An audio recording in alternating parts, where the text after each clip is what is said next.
예. 먼저 수사 결과 보고에 앞서서 오늘 이 보고가 지연된 상황에 대해서 여러분께 말씀드리겠습니다. 예, 특검의 수사 결과 보고는 특검법에서도 명백히 선언했듯이 국민에 대한 의무입니다.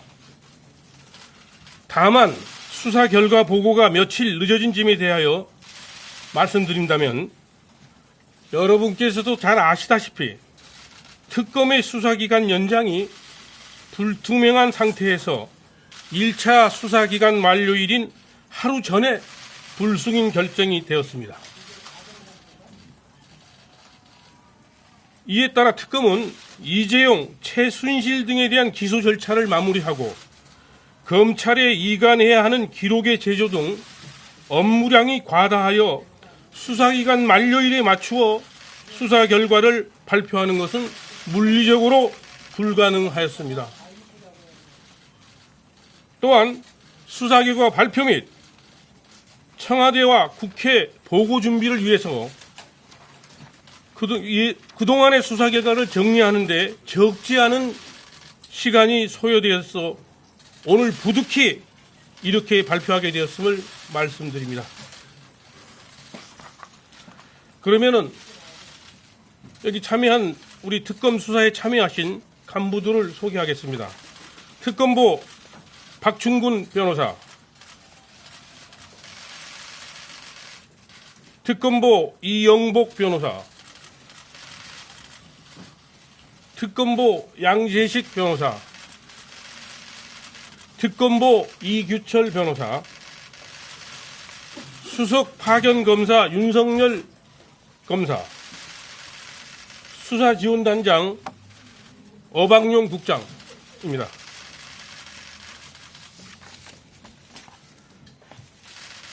수사 결과 발표를 하기에 앞서서 이번 특검 수사에 대한 저의 소회를 말씀드린 후 사전에 배포해드린 보고서에 따라 수사 결과를 간략히 보고드리도록 하겠습니다.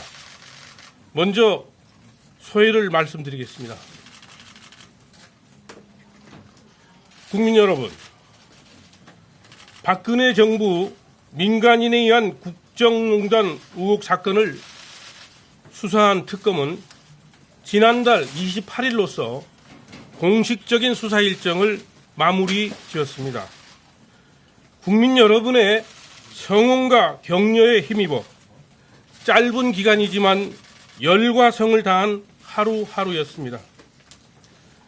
저희 특검팀원 전원은 국민의 명령과 기대에 부응하고자 뜨거운 의지와 일관된 투지로 수사에 임했습니다. 하지만 한정된 수사기관과 주요 수사 대상의 비협조 등으로 인해서 특검 수사는 절반에 그쳤습니다. 이번 특검 수사의 핵심 대상은 국가 권력이 사적 이익을 위해 남용된 국정농단과 우리 사회의 고질적인 부패고리인 정경유착입니다. 국론의 진정한 통합을 위해서는 국정농단의 사실이 조각조각 밝혀져야 하고 정경유착의 실상이 국민 앞에 명확하게 드러나야 합니다. 그 바탕 위에 새로운 소통과 화합의 미래를 이루갈 수 있다는 것이 특검팀 전원의 소망입니다.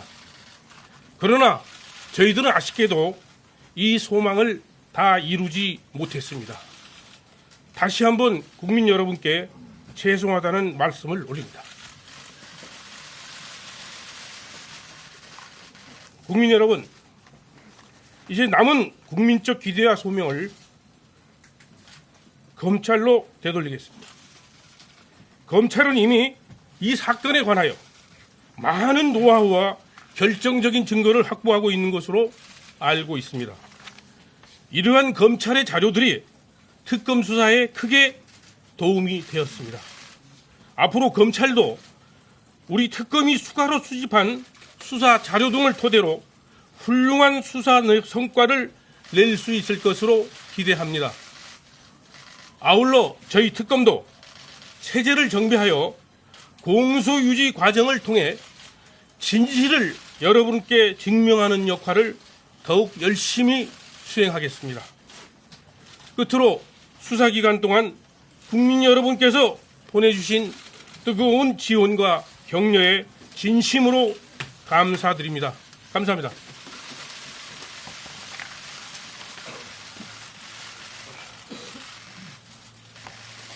지금부터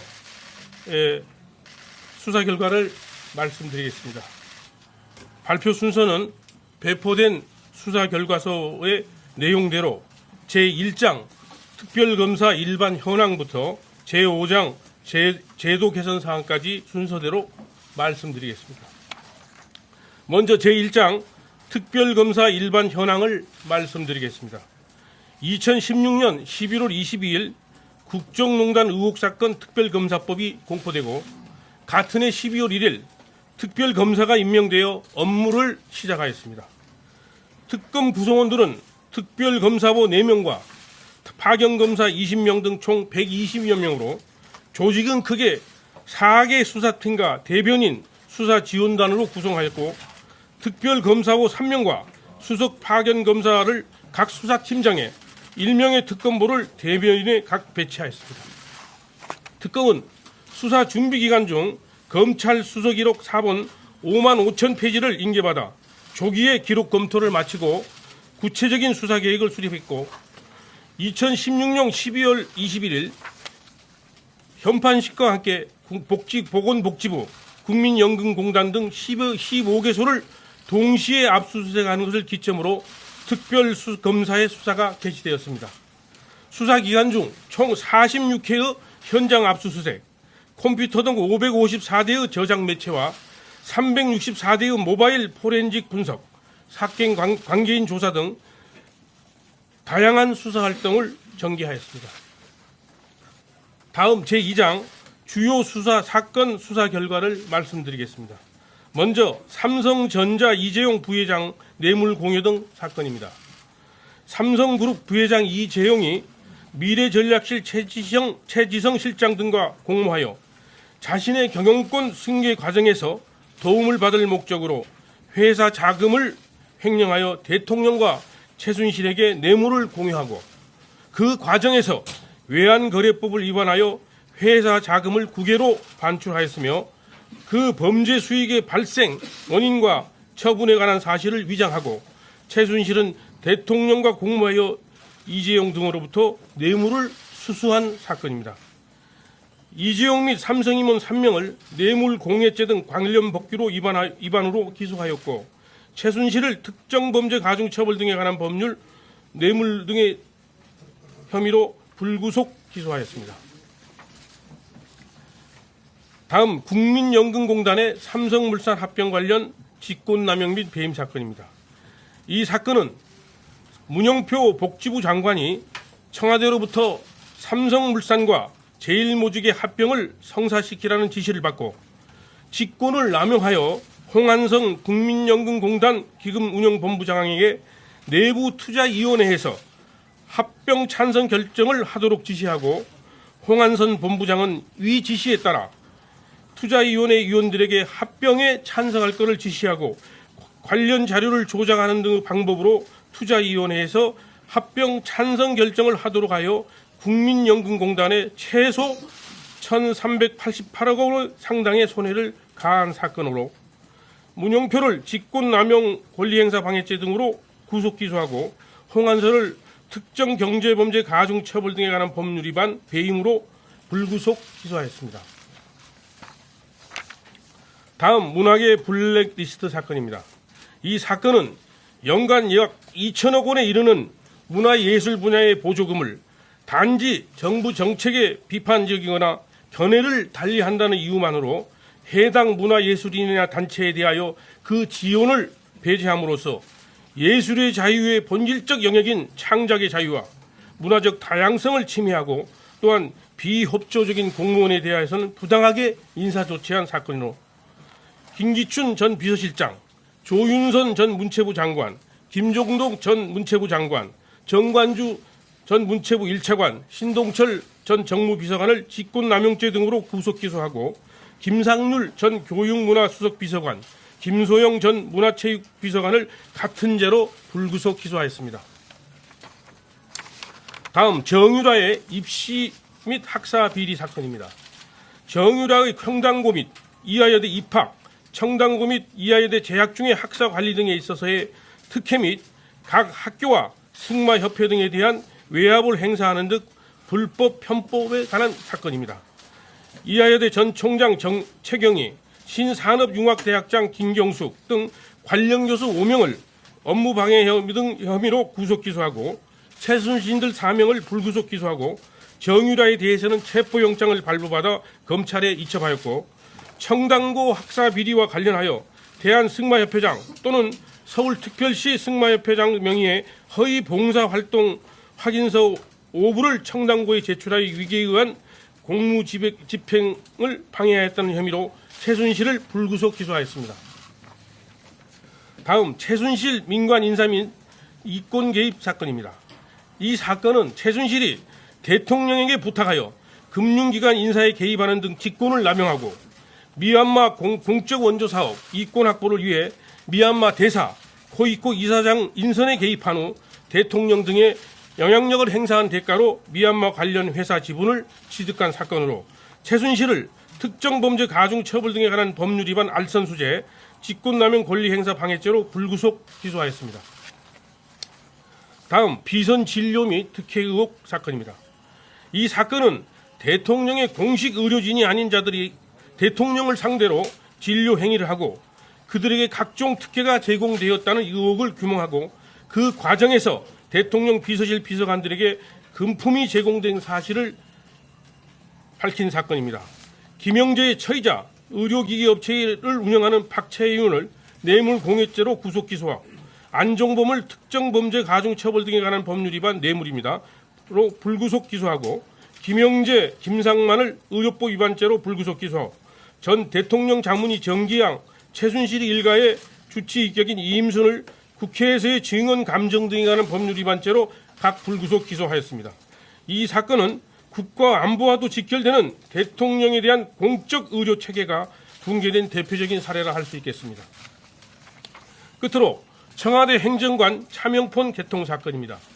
이 사건은 이영선이 무면허 의료인들을 청와대 관제에 출입시켜 대통령의 의료행위를 하도록 방조하고 수십 대의 차명폰을 개통하여 대통령 최순실 등에게 양도하고 대통령 탄핵 재판에 증인으로 출석해 허위 증언을 하고 국조특위에 정당한 이유 없이 출석하지 아니한 사건으로 이영선을 의료법 위반, 방조, 전기통신사업법 위반 등으로 불구속 기소하였습니다.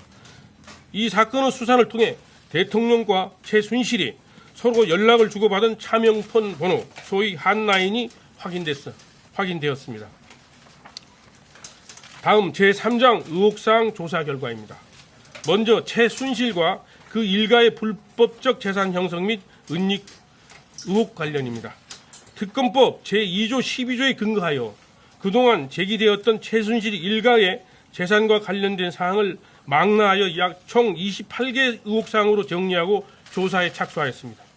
이 조사를 위하여 대법원, 국세청, 국가기록원 등으로부터 수많은 관련 자료를 분석하고 연 인원 94명을 조사하였습니다. 조사는 대상자들의 현재 재산 파악과 불법 재산 형성 및 은닉에 대한 의혹사항을 조사한 바 있습니다. 그 결과 확인된 최순실의 현재 보유 재산에 대하여 법원에 추진 보존 명령을 청구를 하였습니다. 또한 확인된 최순실의 부동산은 36개, 신고가 기준으로서 약 228억에 이르고 최순실 일가의 부동산은 178개, 2,230억 원으로 확인되었습니다. 현재 재산 보유 사항과 도출된 관련 의혹 사항에 대해서 상당한 진척은 있었으나 재산 형성의 불법 사항과 은닉 사항에 대한 조사가 완료되지 못하였습니다. 앞으로 조사가 계속 이루어질 것으로 보고 그동안의 조사 사항을 정리하여 서울중앙지검에 인계하였습니다. 다음 세월호 침몰 사고 당일 대통령 행정에 관련된 의혹입니다. 이 사건은 세월호 침몰 당일에 대통령의 행적에 관하여 국민적 의혹이 대두되고 있어 비손 진료 및 특혜 의혹 특검법 2조 제14호입니다. 사건에 대하여 수사하는 기회에 의혹 해소 차원에서 그 진상을 조사하게 된 것입니다. 조사 결과 대통령이 2013년 3월부터 2013년 8월 사이에 피부과 자문의로부터 약 3회에 걸쳐 필러 보톡스 시술을 받은 사실, 또 2014년 5월부터 2016년 7월 사이에 김영재로부터 5차례 보톡스 및 더모톡신 등 시술을 받은 사실은 인정되나 세월호 침몰 당일이나 전날에 비선 진료나 시술을 받았는지 여부에 대해서는 확인할 수 없었습니다.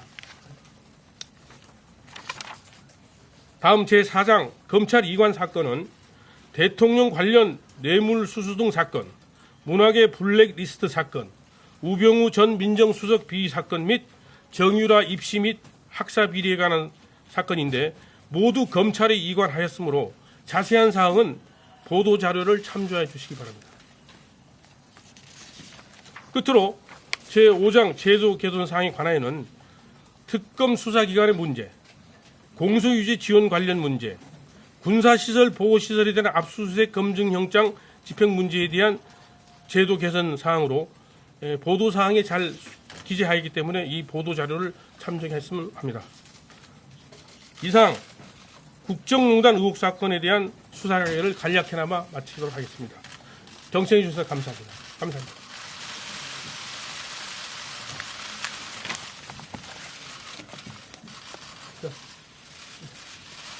자, 고생들 여러분들 많이 하셨습니다.